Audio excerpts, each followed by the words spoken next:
Welcome to my party, we're just getting started. A life is a dream or a nightmare scarring. Hand me a drink cause I think I'm going all in. Get me a shrink who can catch me when I'm falling. Cover up my scars, flip the handlebars. Crashing in my car, wake up in a bar. I'll be a superstar, just on my avatar. This world is so bizarre, empty out the reservoir. Yeah. 안녕하십니까. 아시아투데이 TV에서 매주 목요일, 금요일 보내드리던 송국근의 현장정치 라이브 방송, 이번 주부터는 화요일 그리고 금요일 날 뵙게 됐습니다. 오늘은 화요일 순서 지금부터 시작하겠습니다. 7월 2일 순서입니다. 어제 시청 앞에서, 서울시청 앞에서 대형 교통사고가 있었죠. 도심에서 어떻게 그런 일이 벌어질 수 있는지 저도 깜짝 놀랐습니다. 제가 자주 지나다니던 길이기도 하고, 그 교차로가. 그리고 또 지금 또 밖에 비도 많이 오고 해서 장마 대비도 잘 하시길 바라겠습니다. 그래도 정치권 소식, 그건 오늘 정치권도 상당히 긴박하게 움직였습니다. 물론 이런 교통사고, 그러면 장마 대비 뭐 이런 데 대해서 정치권이 좀 힘을 모아서 다시는 그런 일이 발생하지 않도록 해야 되고 철저히 준비를 해야 되는데, 뭐 현실적으로 그런 곳에 신경을 쓰기보다는 정치인들은 일종의 권력투쟁, 그리고 특히 민주당 세력, 좌파 진영에서는 사법 리스크가 최고조에 달하고 있는 이재명 그리고 조국을 지키기 위해서 이 국회, 민생국회가 돼야 되는 국회를 22대 벽도부터 난장판으로 만드는 그런 일이 쭉 벌어지고 있습니다.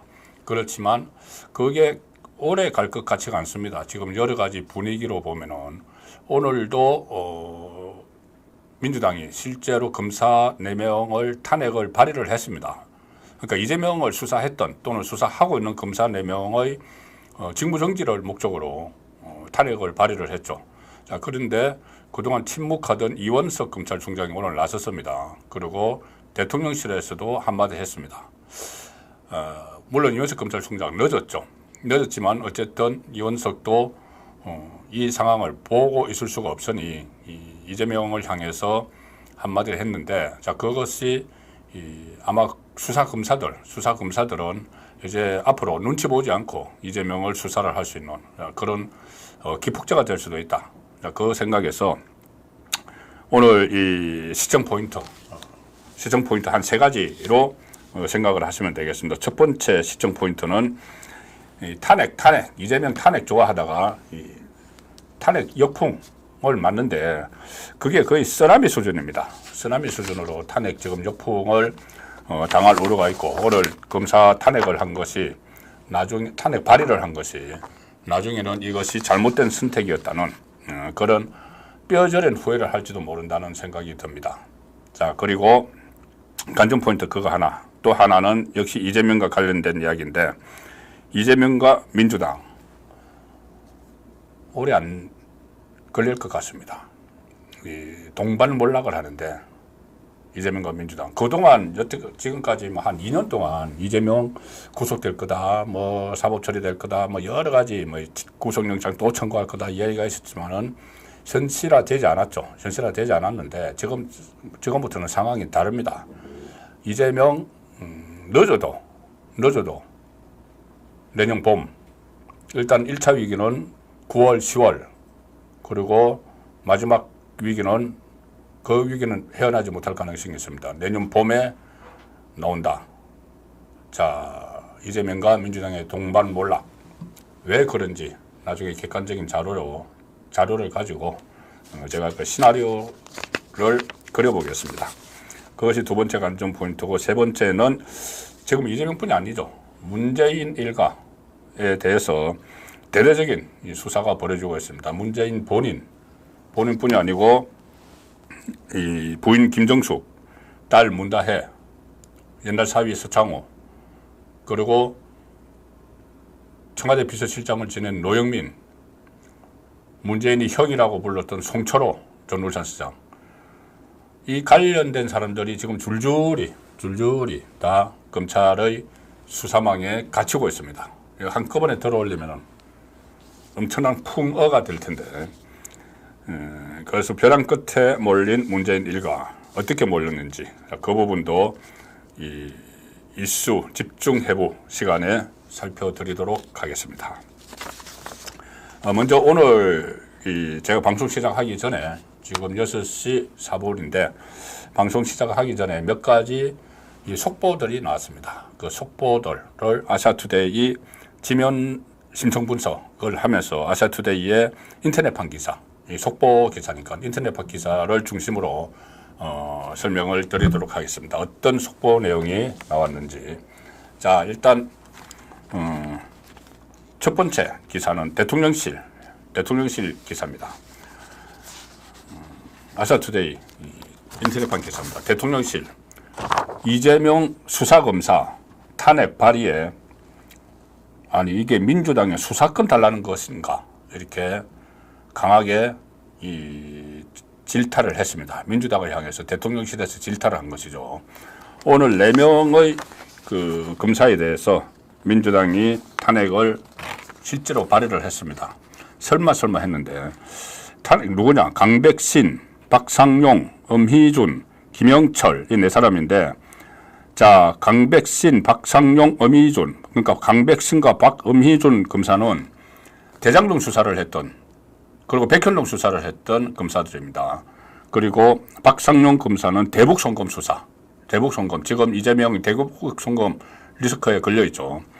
그리고 김영철은 그 전에 그때 장시호 씨와 그때 이제 특검에 나갔을 때 그런 그 일이 있었죠. 그런데 그것이 이제 가짜라는 것이 또 밝혀졌던 그 검사인데 이 4명의 검사 중에 3명이 이재명을 수사했던 검사들입니다. 직접 이재명을. 그런데 이 검사들을 지금 탄핵을 한다는 것은 결국은 직무 정지가 목적이죠. 실제로 탄핵을 하려면 탄핵 사유가 있어야 되는데 지금 민주당이 제시한 탄핵 사유는 만약에 그것들이 사실이라고 해도 자체 징계 문제나 이 정도 문제지 검사 옷을 벗기려는 문제가 안 되는 거죠. 그런데도 이렇게 탄핵을 발의를 해서 이제 곧 처리를 할 텐데 처리를 하려는 것은 과반수로 탄핵이 대통령 탄핵은 3분의 2인데 검사 탄핵은 과반수입니다. 그러니까 민주당이 탄핵하겠죠. 하면은 직무가 정지가 됩니다. 한 6개월 동안 검사 일을 못하는 거죠. 그리고 또 더 큰 문제도 하나 있습니다. 어쨌든 그 부분을 잠시 후에 제가 이슈 집중 해부 시간에 해부를 해드리고 자 기사 내용은 이겁니다. 그렇게 탄핵을 하니까 대통령실은 결국 이건 수사권을 민주당에 달라는 것 아니냐 이렇게 직격탄을 날렸습니다. 민주당에 수사권 달라는 말이냐 뭐냐 이게 도대체. 대통령실 관계자 대통령실 용산에서 기자들과 만났는데 이재명 전 대표를 수사했던 검사를 탄핵하겠다는 것은 결국은 내가 원하는 방식대로 수사해달라. 수사권을 민주당이 갖게 해달라는 것에 다름 아니다. 그러니까 주문형, 맞춤형 수사를 자기들이 하겠다는 거죠. 그러니까 나 수사하는 검사 마음에 안 들어. 탄핵해서 직무정지 시켜. 그리고 다른 검사가 이제 하면은 이 검사는 나를 봐줄 것 같은데 그러면 탄핵 안 해. 이런 것을 원하는 것 아닌가 이 이야기입니다. 대통령실 관계자는 이렇게 이야기합니다. 공수처가 존재하고 공수처도 민주당 주도로 만들어졌다. 뭐냐 하면은 이 말이 만약에 검사들이 그런 비위가 있으면은 자체에서 징계 안 하면은 공수처 고발하란 말이야. 공수처. 그럼 공수처가 수사를 할 테니까 고위공직자 범죄수사처잖아요. 공수처. 공직자, 검사들을 대상으로 하죠. 그러면은 이 공수처에서 수사를 해도 하는 것인데 고발하면은 그걸 다 패싱하고 탄핵을 하겠다는 것은 직무를 정지시키겠다는 것이죠. 그러니까 그 수사 방해하고 그 다음에 공소 유지를 해야 되는데 이미 수사가 끝난 거는 법원에서 공소 유지를 검사가 해야 되는데 그것도 방해하겠다는 이야기입니다. 그래서 어제 정진석 비서실장도 말을 했지만 상설 특검처럼 운영되는 조직이 공수처입니다. 사실상. 그런데 그 공수처마저도 믿지 못하게 했으니 특검을 하게 해달라. 우리가 특검을 지정하겠다. 특별검사를 지정하겠다. 그러면은 이 수사검사들을 특검하는 사람은 누구죠? 특별검사가 되는 사람은. 이 민주당 안대로 하면은 좌파 변호사들, 민변 출신의 좌파 변호사들이 특별검사가 돼서 이 검찰청 소속 검사들을 수사를 하겠다는 이야기죠. 공수처 문재인이 만들었죠. 문재인 시절에 만든 겁니다. 그런데 자기들이 만든 것을 그냥 패싱을 하고 공수처에서 이제 수사를 받는다고 해서 직무 정지가 되지는 않죠. 직무 정지가 안 되면은 이재명 수사를 계속 하는 겁니다. 이재명 수사도 하고 공소 유지도 하고 재판 내에 나가서 이재명에게 징역을 때려야 된다고 막 이야기도 하고 공수처 수사를 받는 상황에서는 그걸 할 수가 있는데 이렇게 탄핵을 해서 의결을 해버리면은 헌법재판소 결정이 나올 때까지 한 6개월 정도 일을 못하죠. 저번에 수원지검 차장검사 이정섭 차장검사를 또 다른 비유가 있다고 해서 이 탄핵을 추진을 했었죠. 그때도 수사 지휘라인, 이재명 수사 지휘라인에 있는 검사를 탄핵을 추진한 것도 직무정지가 목적이었습니다. 그런데 그때는 이정섭 검사를 다른 데다가 발령을 내버렸죠. 발령을 내서 다른 또 차장검사가 투입이 돼서 수사를 했는데, 자, 이 검사들을 이렇게 무더기로 하면은 이 네 사람을 또 다른 데 또 발령을 내야 되는 건지, 그리고 이게 여기서 끝나지 않고 지금 어처구니 없는 일이 법사위에서 벌어집니다. 정청래가 위원장이 이르는 그 법사위에서 정청래가 그때 제복 입은 군인들을 퇴장해, 일어나, 나가서 10분 동안 있어. 그리고 막 모욕을 했죠. 이 검사들이 그렇게 모욕을 당할 수가 있습니다. 법사위에서. 자, 왜 그런지는 잠시 후에 살펴드리고, 민주당이 이재명의 대장동, 백현동 특혜 개발 의혹, 쌍방울 불법 대북 송금 의혹, 사건 수사 담당자 등 검사 4명에 대한 탄핵 소추안을 발의를 했는데, 여기에 대해서 용산에서 민주당의 수사권을 달라는 것이냐 이렇게 강하게 질타를 했습니다. 그리고 또 한 가지 더 이야기를 했습니다. 용산에서. 지금 뭐냐면은 국회에서 윤석열 대통령 탄핵을 해야 된다는 청원이 지금 뭐 90만 명이 넘었다고 하죠. 그래서 마치 난리난 것처럼 민주당이 90만 명 넘었다. 자, 온 국민이 90만 이상의 국민이 윤석열 대통령 탄핵을 원하고 있다. 지금 좌파 패널들이 지금도 방송에서 그렇게 하고 있습니다. 근데 그게 얼마나 허구인지 이 부분도 제가 잠시 후에 이슈 집중해 보실 시간에 말씀을 드리겠습니다. 어쨌든 이 90만 명을 넘긴 데 대해서 입장을 모르니까 대통령실에서는 윤석열 대통령 탄핵 청원입니다. 상황을 지켜봐야 할 것이다. 자, 이 정도로 밝혔습니다. 탄핵은 사실 어떤 명백한 위법 사항이 있지 않는 한 가능하다고 보지는 않는다. 다만 정치적으로 탄핵을 계속해서 언급하면서 우리 국정이 잘 진행될 수 없게 되는 이런 상황이 온 것 같아. 이 상황을 잘 주시하고 있고 국회 상황을 좀 지켜보도록 하겠다. 이 부분에 대해서 지금 잘 이렇게 소개가 안 되는 내용이 하나 있습니다. 국회의 탄핵 청원 90만 명 넘었다. 이 부분에 대해서 이 부분도 잠시 후에 제가 그 속 이면을 한번 덜쳐보는 시간을 갖도록 하겠습니다. 아시아투데이 다음 기사는 이것도 조금 전에 나온 겁니다. 이것도 이 검사 탄핵 이야기인데 이원석 검찰총장이 어쩔 수 없었는지 어쨌든 한마디 했습니다. 자, 아시아투데이 기사입니다. 이원석 야 검사 탄핵 이거 이재명이 재판장 맡아서 재판하겠다는 것이다. 직결탄을 날렸네요. 그런데 늦었죠. 진작 했어야 됩니다. 이원석은 그때 이화영이 검찰청에서 술판 벌어졌다. 거짓말 했을 때 그때 한번 퇴근길에서 그 부분에 대해서 강하게 좀 이야기를 했다가 그 다음에 침묵을 쭉 지켰죠. 검찰에 대한 압박이 계속 되는데 심지어 검찰청을 해체를 하는 법안을 만들겠다. 그리고 검사들을 수사관으로 신분을 다 변화시키고 직급도 현재 한 3급 정도 대우를 받는데 집단 강등시키겠다. 이런 말이 나오는데도 침묵을 지키고 있다가 어쨌든 오늘 한마디 했습니다. 그런데 이 한마디를 했기 때문에 이원석은 이제 9월 달에 임기가 끝나죠. 이원석 레임덕에 사실상 들어갔는데 일선 검사들이 이원석도 이렇게 이야기했으니까 눈치 보지 않고 법대로 이재명 수사를 할 수 있는 거죠.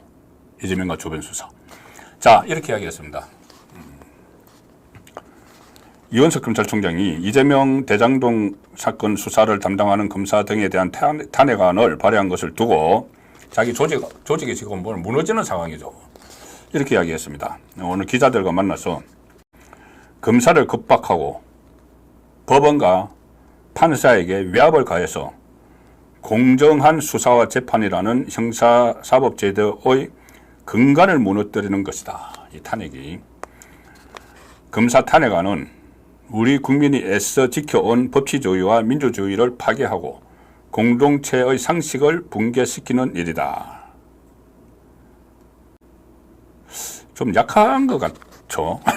검사들이 지금 탄핵됐는데 어떻게 되면 좀 원칙론적인 이야기를 하고 있는 것 같습니다. 강하게 정치권을 질타를 하는 게 맞죠.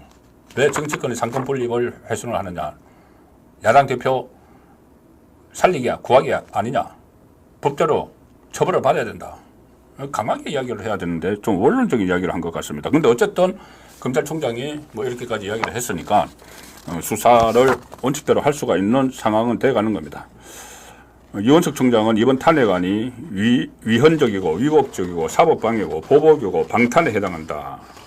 비판을 했는데 특히 이러한 탄핵 추진이 재판을 받는 이재명과 민주당 소속 국회의원이 된 변호인 그리고 민주당이 법정을 국회로 옮겨서 피고인 자신이 재판장을 맡고 민주당과 국회가 사법부 역할을 맡아 재판을 하겠다는 것에 다르지 않다.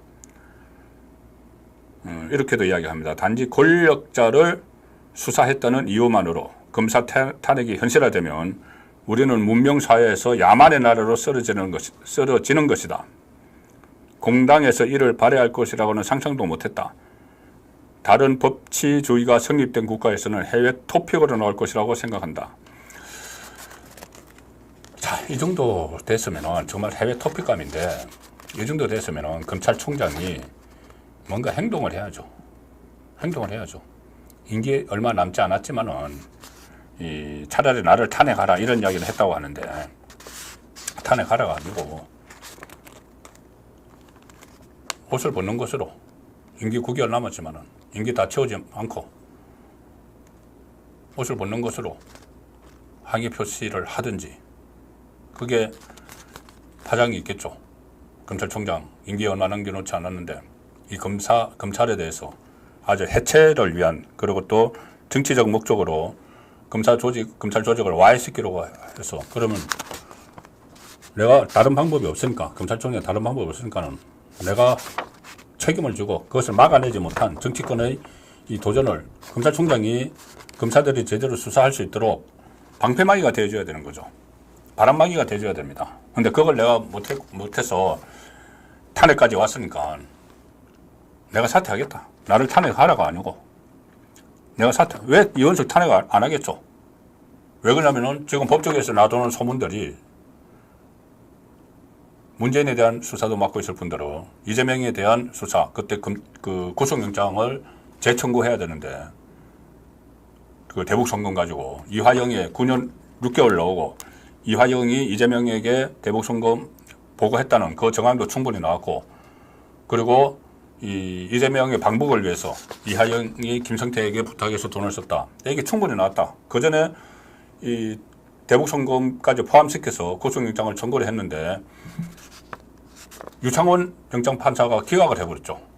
그 중에서 대북송금 부분은 증거가 좀 불충분하다 했는데 이화영 재판에서 증거가 다 적시가 됐죠. 그러면 구속영장을 재청구해야 되는데 안 하고 그냥 기소했습니다.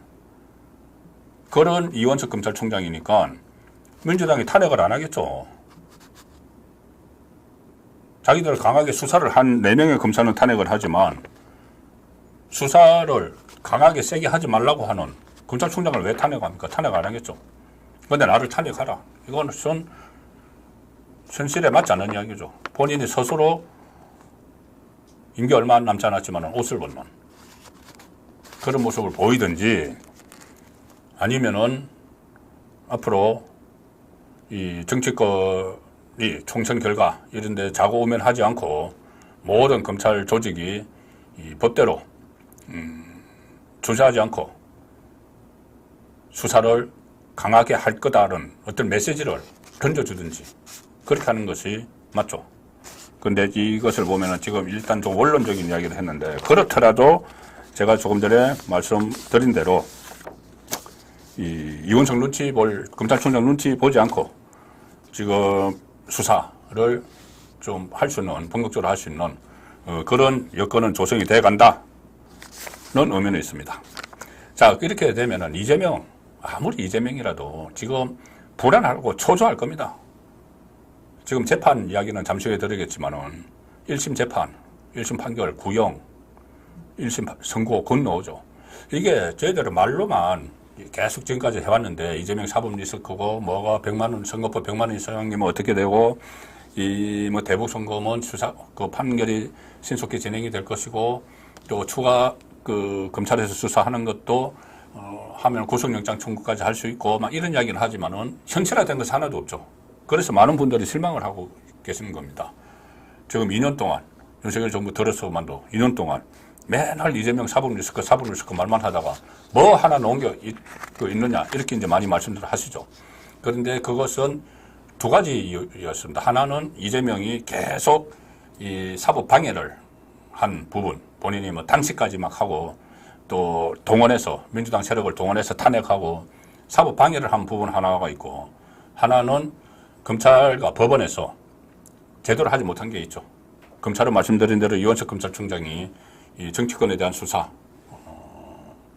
미래 권력이 될지도 모르는, 있는 말, 사실 그대로 말씀드리면 거기에 대한 수사를 미적거리고, 법원도 그 전에 김명수 체제가 오래 지속이 됐죠.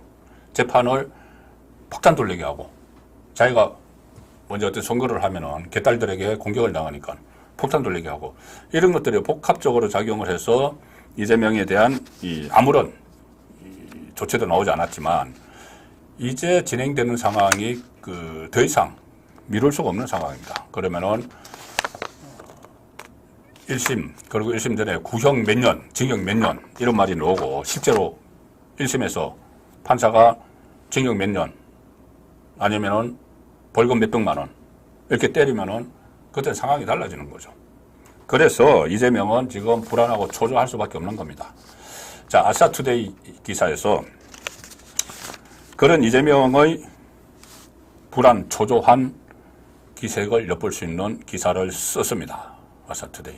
다른 언론사도 이 비슷한 기사를 쓰는데, 이 제목을 아시아투데이가 아주 정확하게 다뤘다, 그 생각을 제가 보면서 했습니다. 자, 아시아투데이 기사입니다.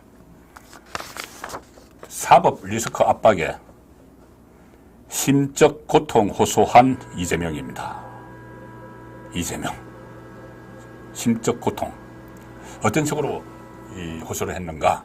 자, 기사 내용은 쌍방울 대북송금, 대장동 개발특혜, 이런 사법 리스크에 직면한 이재명이 최근 자신의 측근들마저 연일 소환 조사하고 또 사망 사건이 하나 있었죠. 전 간접적으로 연결된 한국일보 전 간부기자 출신입니다. 극단적 선택을 했죠. 그런 비보를 접하는 등 사면 초과에 처한 모양새다. 심리적 압박을 느낀 탓인지 이재명은 자신의 강성 지지층인 소위 개딸에게 심적 고통을 호소하게 됐다. 자, 이 대목 잘 보시면은, 일단 검찰은 2022년 대선 당시 이재명 캠프에서 활동한 김정섭 세종연구소 부소장을 공직선거법 위반 혐의로 최근 소환 조사를 했습니다. 이재명 캠프가 틀리는 순간이죠. 그때 그 대선 캠프에서 그러니까 이 준공직자인데 세종연구소 선거운동을 할 수가 없는데 선거법 위반, 북부지검이 조사를 하고 있고, 그리고 대장동 개발사업 민간업자인 김만배 씨와 동거래를 한 혐의를 받던 전 언론인 간부, 한국일보 출신입니다. 김만배도 한국일보 계열사 출신이죠. 전 언론인 간부가 야산에서 숨진 채 발견이 됐다. 사실 이재명과 집 간접적으로 연결이 돼서 극단적인 선택을 한 6번째 인물입니다. 그 전에 비서실장도 있었고, 고 김문기 씨도 있었고, 어쨌든 직간접적으로 연결된 6번째 인물이 극단적인 선택을 했는데, 여기에 대해서 어떤 반응도 안 나오고 있습니다. 그래서 이런 상황으로 또 쌍방울 대북송금 뇌물수수 혐의로 중형을 선고받은 이하영 이야기도 있고, 이렇게 되니까는 이재명이 자신을 향한 강성 지지층의 위로 전화, 문자 폭탄에 피로감을 호소하게 됐다. 이렇게 트위터, 지금은 X라고 하죠. SNS에 이렇게 올렸습니다. 전화와 문자는 그만 좀, 시도 때도 없는 문자와 전화는 응원과 격려가 아니라 나에게 고통을 주는 것이다. 이렇게 하소연을 했다고 합니다. 자, 그런데 민주당 관계자는 아시아투데이 기자와 만나서 이렇게 이야기합니다. 이재명이 강성 지지층을 향해 피로감을 호소한 것은 현재 이재명의 심리 상태를 잘 보여주는 대목이다. 나 피곤해 죽겠어. 나 이제 좀 불안 초조하니까 이런 거 아닐까요? 밤에 이렇게 막 SNS 울리는 소리, 전화벨 울리는 소리에 막 깜짝깜짝 놀라는 거 아닐까요? 그래서 이 민주당 관계자는 이재명을 향한 사법 리스크가 곳곳에서 부각되니까 고통을 호소한 것 아니겠나. 심지어 고통을 호소를 했다. 그런데 이 부분도 참 이재명이 자기가 이게 자초한 겁니다. 한밤중에 지지자들에게서 막 이 SNS 오고 전화 오고 하는 게 왜냐하면 자기가 즐겼죠. 이재명은 SNS를 통해서 지지층을 결집시키는 그 일을 계속해왔죠. 개딸들도 그렇고 전부 다 SNS로 했습니다. 그중에서 특히 한밤중에 심야에 이재명이 계속 SNS를 했습니다. 아마 집에 가서 이제 자기 지지자들이 막 SNS에 뭘 이야기를 무슨 뭐 그 지지하는 것을 보내면은 거기에 답신을 막 했죠. 한밤중에 답신을 해서 그거 굉장히 즐겼습니다, 이재명이. 그리고 그 다음날 또 언론에 보도되기도 하고 자기 지지층과 노는 걸 굉장히 즐겼죠. 근데 지금은 이게 너무 많고 지금 굳이 또 그렇게 밤에 SNS 안 해도 자기 이제 따르는 맹목적인 개딸들이 형성이 되어 있기 때문에 귀찮아진 거죠, 이제. 밤에 하는 게. 밤에 하는 게 귀찮아져서 좀 그만하자. 이렇게 하는 겁니다. 지지층 입장에서는 토사구 팽 당했다고 이 표현을 해야 되는지. 어쨌든 이재명의 그러한 본색이 또 하나 드러났다. 자, 이렇게 말씀드릴 수가 있겠습니다. 자, 지명 신청 분석 인터넷판 중심으로 보내드렸고 지금부터는 이슈 집중 해보를 해볼 텐데 조금 전에 말씀드린 이 시청 포인트 3가지. 이재명 탄핵 좋아하다 역풍 딱 걸렸다. 그 다음에 내년 봄에 이 동반몰락한다. 이재명과 민주당. 그 다음에 문재인 일가도 벼랑 끝에 섰다. 자, 이 3가지의 주안점을 두고 설명을 드리겠습니다.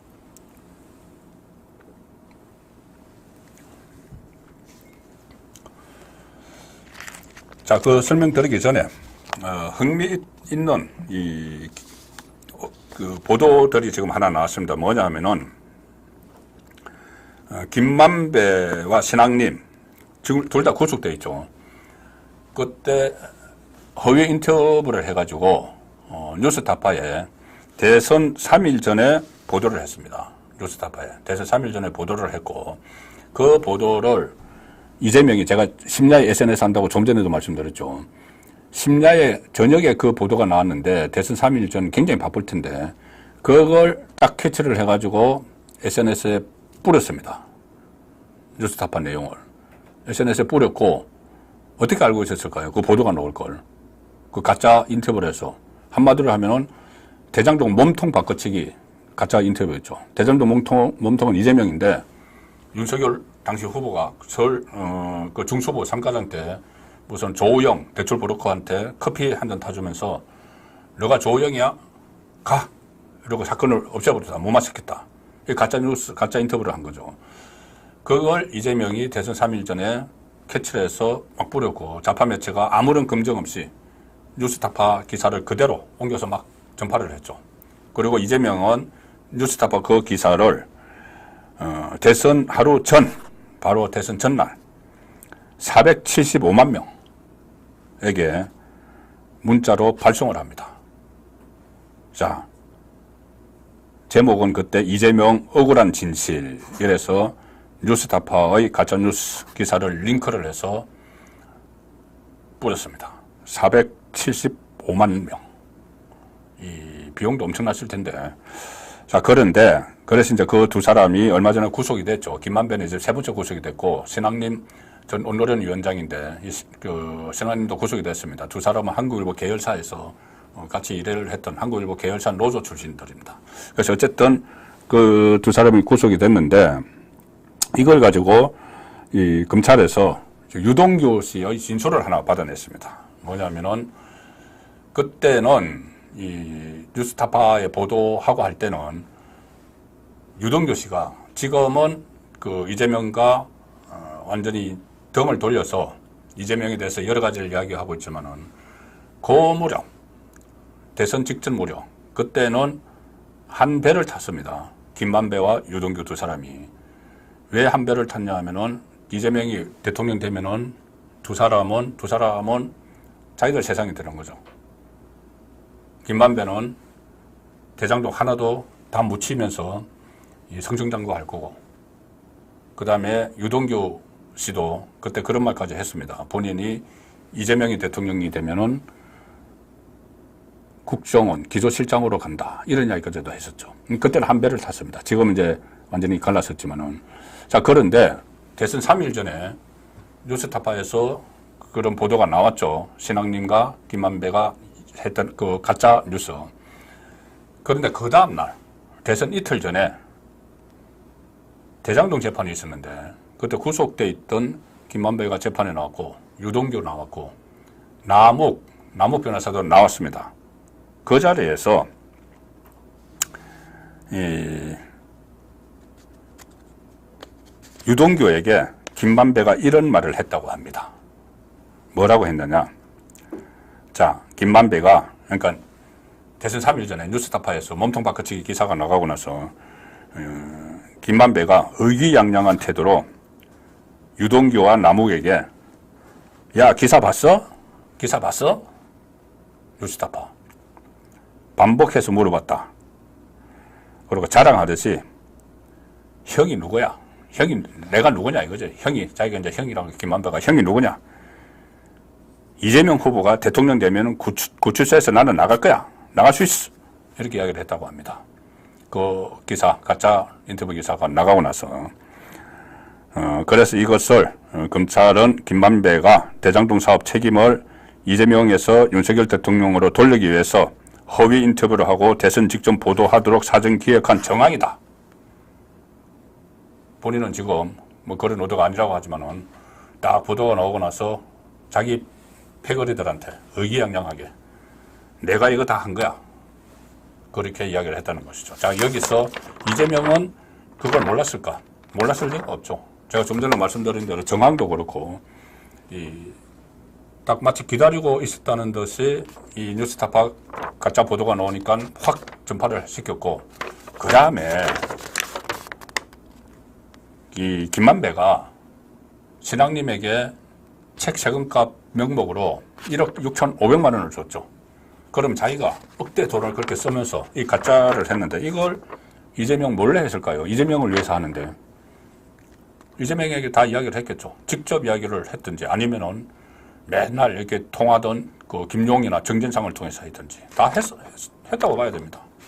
그래서 이 부분도 앞으로 검찰이 밝혀내야 될 그런 상황이 되고 있습니다. 만약에 그런 생각을 해봤습니다.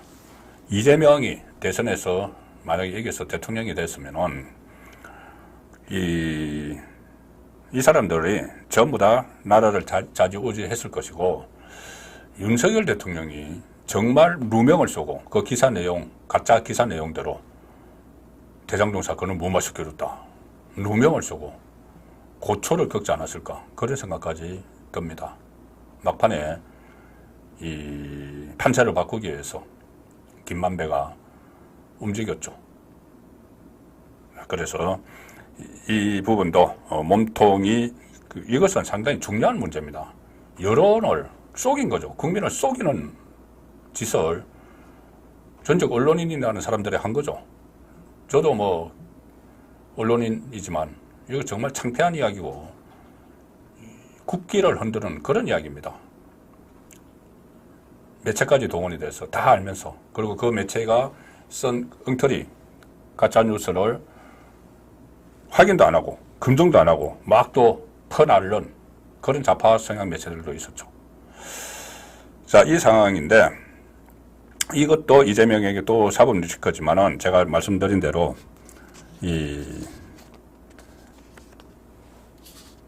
내년 봄에 동시 몰락을 하는데 그 전에 또 하나를 좀 말씀을 드리면 이런 부분이 있습니다.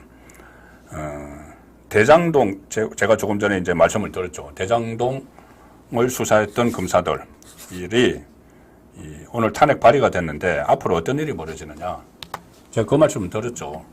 이제 직무정지를 하면은 예를 들어서 강백신 성남지청 차장검사 같은 경우는 그 전에 대장동 백현동 수사를 했고, 지금 그때는 이제 서울중앙지검에 있었는데 지금 성남지청으로 옮겨서 차장검사로 있으면서 정자동 호텔 특혜 의혹을 파헤치고 있습니다.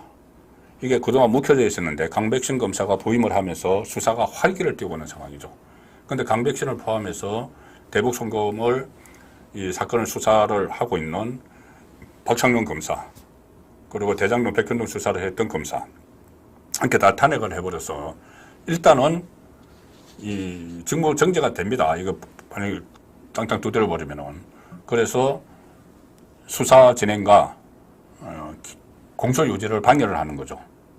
이거 외에 뭐가 또 하냐, 중요한 장면이 앞으로 중요한 장면이라는 말씀은 좀 취소하겠습니다. 이거 어처구니 없는 장면이 하나 벌어질 텐데 뭐냐 하면은 이게 법사위로 이제 발의를 해서 발의를 이제 이 법안을 탄핵 법안을 발의를 하면은 국회의장이 본회의에 보고를 합니다. 그럼 본회의에서 이거를 법사위로 넘길 수가 있습니다. 법사위에서 좀 조사를 해봐라. 이렇게 국회 법사위 조사를 해봐라고 넘길 수가 있는데, 그러면 법사위가 이것을 가지고 와서 이 검사들을 소환을 합니다.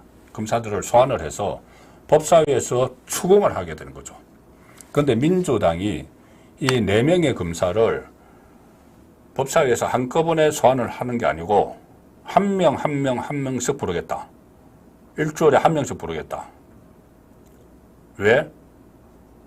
완전히 검사를 만신창이로 만들려고 하는 거죠. 한 명 불러가지고. 대장동 수사를 했던 검사들을 어떻게 만신창이로 만드느냐. 법사위원장 정청래입니다. 저번에 그 제복 입은 군인들에게 그 모욕을 줬던 그런 식으로 또 하겠죠. 그리고 이재명 수사 조작 아니냐 막 이렇게 하면서 닥달을 하고 답변은 듣지도 않고, 보통 그 장면 많이 보셨지 않습니까? 이 국회의원들이 예를 들어서 무슨 뭐 청문회 정언 같은 거 들을 때 정언 듣습니까? 안 듣죠. 그냥 닥달을 하는 거죠. 묻는 말이나 대답하세요. 막 이런 식으로. 그 장면이 4명의 검사에게 지금 그렇게 퍼붓고 그게 TV로 중계가 되고 어처구니 없는 일이 지금 벌어집니다. 그런데 더 황당한 것은 법사위 안에 지금 22대 국회에 들어서 새로 조직된 법사위 안에 대장동 변호사 출신이 2사람이 들어가 있습니다. 박근택 또 한 명의 변호사, 그러니까 대장동 변호사 출신입니다. 자, 그런데 이 사람들이 국회의원에 대해서 법사위에 가 있습니다. 박근택, 이건태 법사위에 가 있는데, 그러면은 이 사람들이 대장동을 자기들은 변론을 했죠. 그때 박근택은 기억나실 겁니다. 고검장 출신이고 그때 이재명 검찰 조사를 받고 나올 때 같이 받고 나와가지고 뭐 대북 송금하는데 무슨 뭐 이재명이 사인이 있었다 이 부분에 대해서 그때 운전면허증 꺼내가지고 경찰청장이 이게 찍혔는데 이게 경찰청장이 직접 나한테 준 거냐 이런 식으로 개변을 했던. 어쨌든 그 대장동 변호사 2사람이 대장동 사건을 수사했던 검사들을 앞에 앉혀놓고 막 추궁을 하게 되는 겁니다. 수사 과정이나 법정에서 이렇게 서로 대치를 했던 사람들인데 이 사람들이 국회의원이 돼서 법사위원이 돼서 마치 이 검사들에게 갑질을 하게 되는 거죠.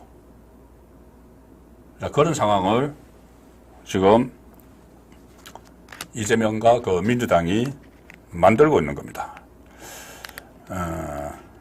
제2의 법사위 제복 굴욕 사태가 벌어질 수도 있다.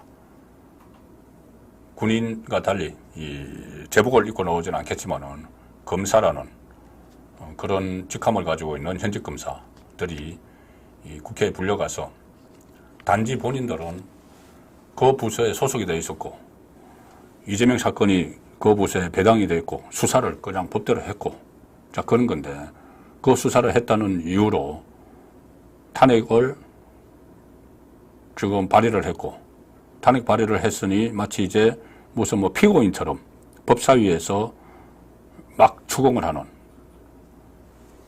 그런 어처구니 없는 일이 벌어지게 된 겁니다.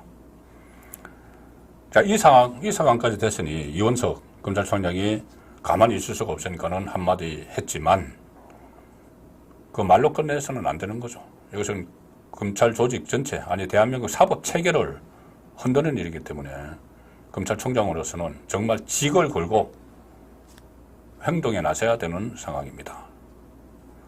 실제로 발의를 했으니까 검찰 이원석 총장이 한마디 한 건 제가 조금 전에 소개를 드렸죠. 그런데 만약에 지금 말씀드린 대로 그런 모습들이 비춰지고 또 실제로 이 수사의 차질을 빚고 공소 유지가 제대로 되지 않고 하면은 검찰총장으로서 정말 직을 걸고 특단의 대책을 취해야죠. 그 마찬가지로 법사위에서 그때 정청래가 이 제복 입은 군인들에게 막 닥달을 하고 할 때, 모욕을 주고 할 때, 그때는 단독으로 열었습니다. 민주당 단독으로. 원구성이 되기 전이었죠. 그때는 국민의힘 법사위원들이 없었습니다. 근데 이번에 만약에 법사위에서 그런 사태가 벌어지면은 국민의힘 법사위원들이 어떻게 대응하고 대처할 것인지 그 부분도 충분히 논의를 해야 되는 그 상황입니다. 근데 어쨌든 이렇게 이재명이 본인의 이 사법 리스크 방탄을 위해서 가전, 꼼수, 편법 이런 것들을 쓰고 있지만 제가 장담하건대 또 희망 고문이다 또 이렇게 말씀하실 분도 계시겠지만 뭐 그렇게 된 적도 있었죠. 이재명 구속된다, 영장 청구된다 했는데 결과적으로는 제가 조금 전에 말씀드린 두 가지 사유로 안 됐습니다. 한 가지 사유는 이재명의 사법방해, 이재명뿐이 아니고 김용, 뭐 유정 막 시키고 또 이화영, 뭐 재판부 기피 신청하고 그 이재명 단측하고 이 사법방해 하나가 있고 하나는 이 정치권의 눈치를 본 검찰과 법원. 결과적으로는 이게 안 돼서 희망 고문 이런 이야기까지 나왔고 저도 책임감을 느끼지만 이 스케줄은 벗어날 수가 없습니다. 뭐 어떤 스케줄이냐 하면은 재판이죠. 재판. 자, 선거법 위반 이게 가장 먼저 나올 것인가? 위정교사가 먼저 나올 것인가? 대. 선거법 위반은 이미 일정이 거의 나왔습니다. 나왔기 때문에 이것은 되돌릴 수가 없죠. 선거법 위반 사건에서 지금 재판부가 서울중앙지법 형사합의 34부입니다. 재판부가 그 부장판사가 한성진인데 9월 6일 날 결심하겠다. 그러니까는 선거를 이제 재판 다 마치겠다는 이야기죠. 결심을 하면은 피고인 이재명이 최후 진술을 합니다. 최후 진술을 하고 검사가 구형을 선고를 하죠. 자, 그러면 첫 번째입니다. 이재명이 여러 가지 지금 4개 재판을 받고 있고 뭐 7개 혐의에 7개 사건에 11개, 7개 혐의에 11개 사건 너무 많아서 저도 헷갈립니다. 재판을 받고 있는데 처음으로 구형이 나오는 거죠. 그러면 여태까지 예상을 했던 것과 실제로 나오면 상당히 다를 겁니다. 그 분위기가. 그리고 이 선거법 재판인데 1심에서 징역형이 구형이 될 수가 있습니다. 징역형이 구형이 될 수가 있죠. 그러면은 이제 좀 느낌이 다를 텐데 그 다음에 구형이 나오면은 보통 한 달 이내에 1심 선고가 있죠. 자, 1심 선고. 지금 여러 가지 법조인들도 마찬가지고 어떤 양형 기준표에 보면은 이것은 그 구속영장을 막 그 기각해버리는 유창훈 판사가 그렇게 할 수가 없습니다. 양형 기준표에 보면은 다 나와 있습니다. 무조건 이것은 최소 벌금 몇백만 원이 나온다.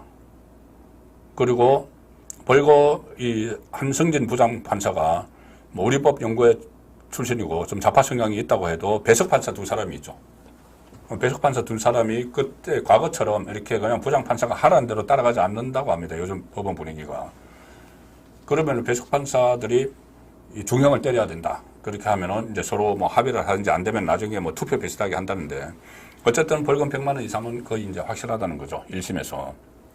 그러면 1심에서 이게 그대로 대법원까지 확정이 되면은 왜 제가 민주당과 동반 몰락을 한다고 말씀드리냐면은 이재명은 피선거권이 일단 발탈이 되죠. 대법원 확정되면은 그러면은 본인이 8월 18일 날 다시 대표직을 하려고 하는데 대표직 날아가고 국회의원직이 없어지고 피선거권이 박탈돼서 다음 대선에 출마를 못합니다.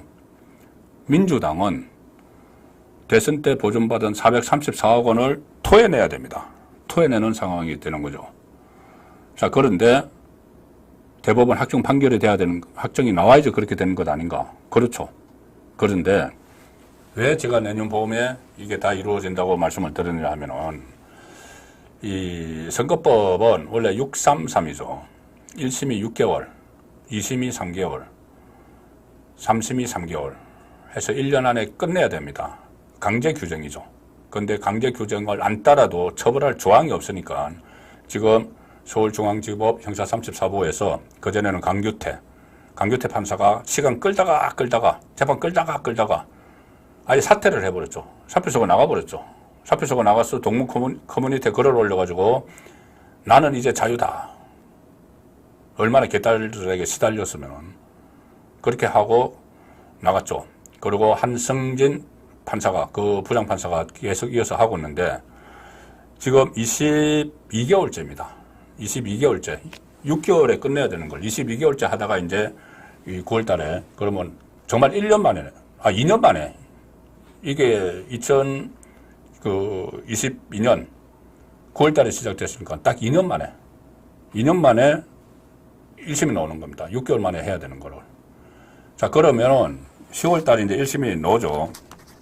그러면 남은 게 이제 2심과 대법원인데 원래 규정에 633이죠. 2심 3개월, 대법원 3개월. 1심을 이렇게 오래 끌었기 때문에 2심에서는 할 게 없습니다. 그리고 재판부가 다 바뀌었죠. 그러니까 대법원장이 바뀌었죠. 김영식 체제에서 조희대 체제로 바뀌었죠. 그리고 신속 재판을 계속 요구를 하고 있죠. 그러면은 고등법원과 대법원에서 규정대로 3개월, 그까지도 안 걸릴 겁니다. 아주 빠르게 2심, 3심이 진행이 되겠죠. 그러면은 3개월, 2심에서 3개월 걸린다 해도 내년 1월, 대법원에서 3개월 걸린다 해도 내년 4월, 더 빨라지면은 6월이나 3월에 대법원 확정 판결이 나옵니다. 대법원 확정 판결이 그때 나오면 딱 판결되는 순간 이재명은 만약에 실형이 아니라고 하더라도 벌금형이라고 하더라도 100만 원 이상이면은 그 순간 모든 것이 날아가죠.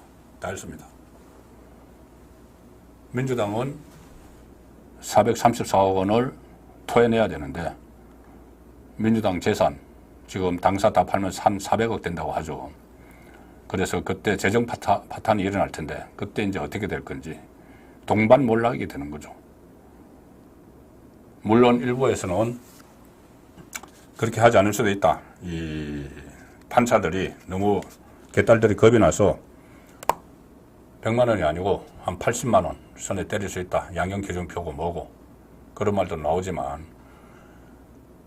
그렇게 했을 경우에 과연 이 법원이 앞으로 국민의 신뢰를 받을 수 있겠는가?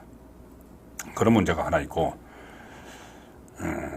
또 하나 만약에 그 경우가 있다고 하더라도 또 하나 히든 카드가 있습니다.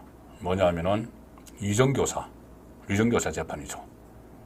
위정교사는 이것은 워낙 중대한 위정을 시켰기 때문에 김성진 씨에게 이건 징역형이 나올 수도 있다.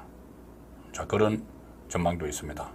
징역형이 나오면은 1심에서 법정 구속도 검토 가능하다는 겁니다. 왜 그러냐면은 법정 구속은 검찰에서 어떤 체포동의안, 그러니까 구속영장을 청구하는 것처럼 국회에서 체포동의안이 필요 없이 바로 법원 판단으로 구속을 할 수가 있으니까는. 자, 그런 카드도 있고, 어쨌든 그건 좀 현실적으로 좀 어렵겠죠. 지금 아무리 범법자고 여러 가지 혐의가 많지만은 재판부 분위기를 보면은 법정 구속까지는 어렵다고 하지만 좀 전에 말씀드린 이 선거법은 지금 배석 판사들 목소리가 상당히 커져 있는 상태이기 때문에 벌금 100만 원 이상이 거의 확실하다. 그러면은 내년 봄에 몰락한다. 동시에 몰락한다. 자, 그 시나리오를 말씀을 드리겠습니다. 그래서 오늘 시청 포인트 셋 중에서 이재명 탄핵 좋아하다 역풍 딱 걸렸다. 그리고 또 하나는 내년 봄 이재명과 민주당 동시 몰락인데, 자, 문재인 일가를 둘러싼 이거 만만치 않습니다. 일단 김정숙 뭐 여러 가지가 있죠. 타지마할이 있고 기내색이 있고 뭐 감봉권 특활비 있는데, 이창수 서울중앙지검장이 전주지검장으로 있다가 문재인 그 타이스타젯 사건을 수사하다가 서울중앙지검장으로 돼서 했던 말이 이 사건을 캐비넷에 넣어두지 않겠다는 이야기를 했죠. 근데 이제 캐비넷에서 하나씩 꺼내고 있습니다. 서울중앙지검 형사 1부가 주로 이제 고소고발 사건을 담당하는 데인데, 거기에 김건희 여사 건도 있었고, 디올백, 그 다음에 김종숙계 3개가 있었고, 그 심지어 이준석 그 무고죄도 거기에 있습니다. 그런데 그때 이원석 검찰총장이 그 중에서 김건희 여사 건만 싹 빼서 당시 송경호 서울중앙지검장에게 전담팀을 만들어라 이렇게 했죠. 그런데 이제 송경호가 교체되고 이창수 서울중앙지검장이 그 안에 있던 캐비넷에서 다 꺼내고 있습니다.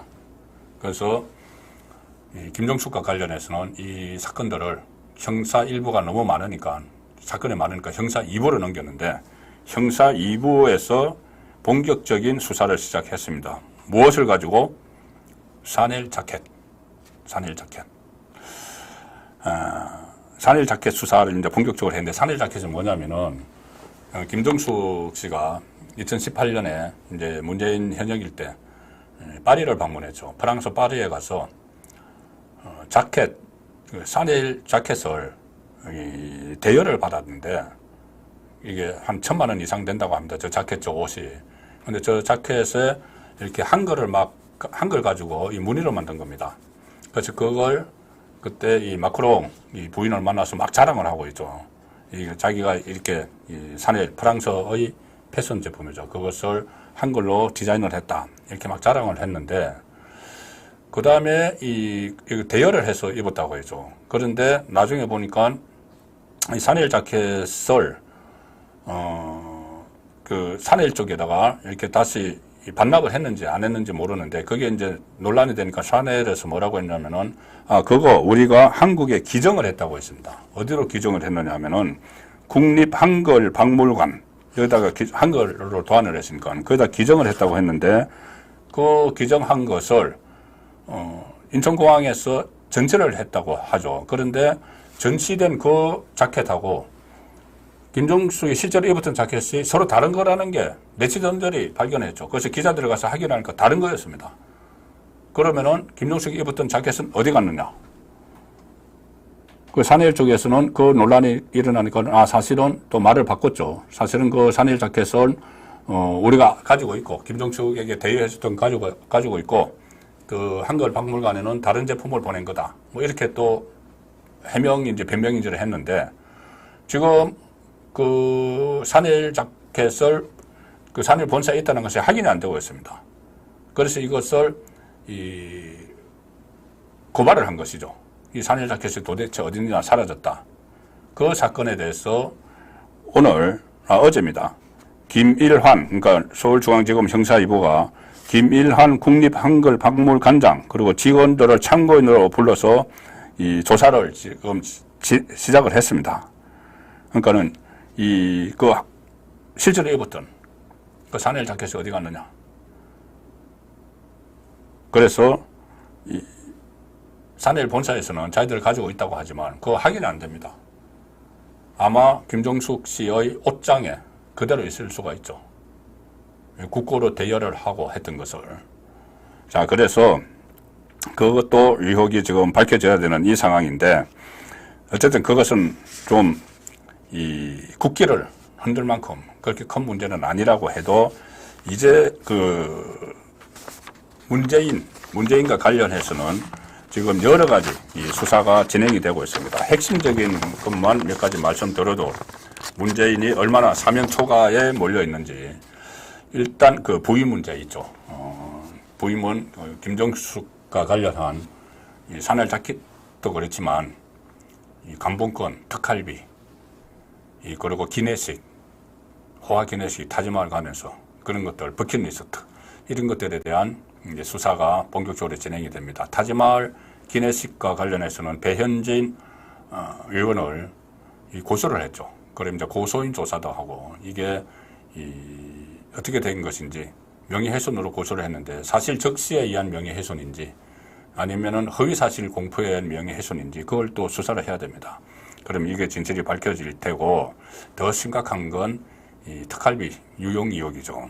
그리고 딸과 예사위, 그러니까 이혼한 딸 문다혜 씨와 서창호 씨에 대한 수사는 전주지검에서 계속 하기로 했는데 전주지검에서 원래 이제 이창수 서울중앙지검장이 전주지검에서 이 수사를 하다가 서울중앙지검장으로 갔고 그 수사를 전주지검에서 담당하려 했던 형사 3부장 이성학 부장검사도 서울중앙지검으로 가서 서울중앙지검으로 이 사건을 이첩을 하려고 했지만 전주지검장으로 새로 부임한 박영진 검사장이 우리가 하겠다. 그러니까 우리가 하겠다는 것이 수사 제대로 하지 않으려는 것 아니야? 이런 그 의심도 들었는데 그게 아니고 최근에 전주지검의 그 형사 3부 검사가 9명입니다. 9명 검사를 여기다 다 투입을 했습니다.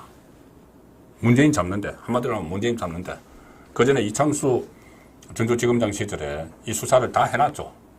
그때 뭐 백원우를 비롯해서 다 불렀습니다. 주영훈 경호처장까지 다 불렀고, 중기부 장관, 차관까지 다 불러서 이상직에게 이 자리 대가로 그 태국으로 이주한 문다혜를 돕도록 한 것 아닌가.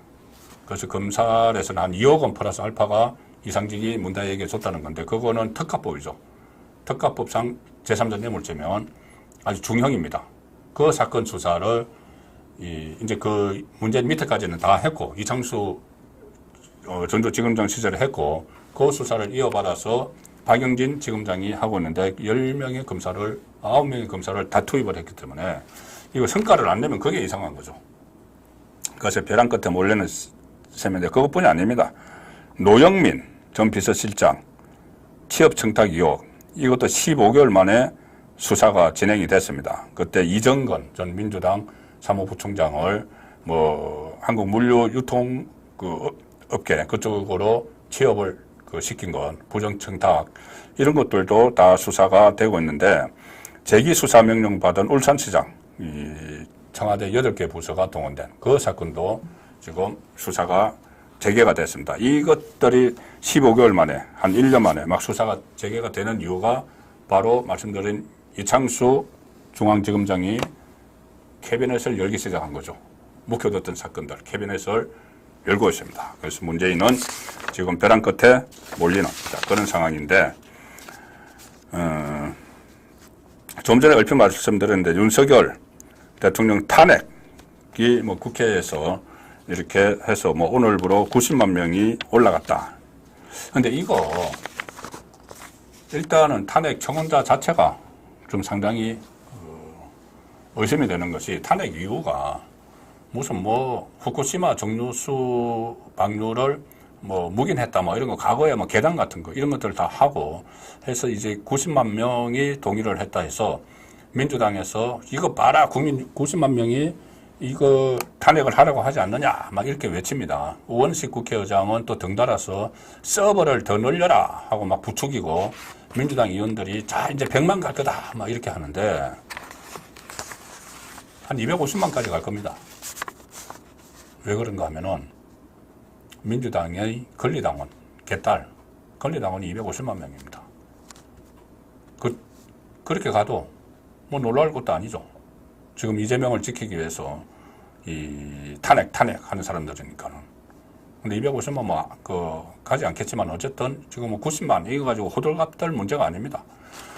문재인 정부 때 그때 이 문재인의 청와대에 문재인 탄핵을 요구하는 청구가 올라갔습니다. 뭐냐면은 코로나가 막 확산되는데 이 중국인들을 그때 입국 금지를 시키라고 했는데 입국 금지를 안 시켰죠. 시진핑 눈치 보느라고 시진핑하고 정상회담 하려고. 그러다가 보니까 우리나라에 막 코로나가 퍼졌고 그래서 청원인이 대한민국 대통령이 아닌 중국의 대통령 같아 이렇게 하면서 문재인 대통령 탄핵을 촉구합니다 해서 탄핵 청원을 했습니다. 그때 얼마였냐? 그때 마지막 한 달 동안 그 청원에 동의한 사람이 146만 9,023명입니다. 146만. 지금 90만 됐다고 국민들이 탄핵을 요구한다. 이것은 눈속임이고 현혹인 것이죠. 자, 그래서 지금 오늘은 이재명과 문재인 그리고 민주당 이 동반몰락의 길을 걸어가고 있는 그 상황들을 좀 상세히 묘사를 해드렸습니다. 지금까지 희망 고문 이런 이야기도 많았지만 일단 법원의 시간표가 나왔기 때문에 또 검찰의 시계도 상당히 이제 빨라집니다. 이원석 검찰총장 사실상 레임덕 상태에 들어갔고 거리를 낄 게 없죠. 법대로 이제 수사를 하면 되는 것이죠.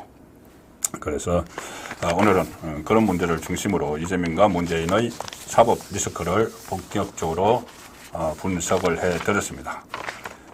성북권의 현장정치 라이브 방송은 이번 주부터 오늘부터 화요일 그리고 금요일 진행이 됩니다. 이번 주 금요일에도 좀 더 많은 취재를 해서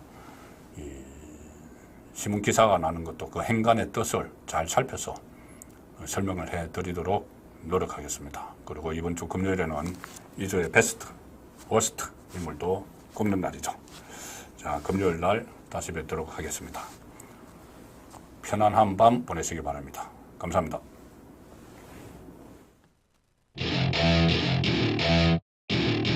Welcome to my party, we're just getting started. A life is a dream or a nightmare scarring. Hand me a drink cause I think I'm going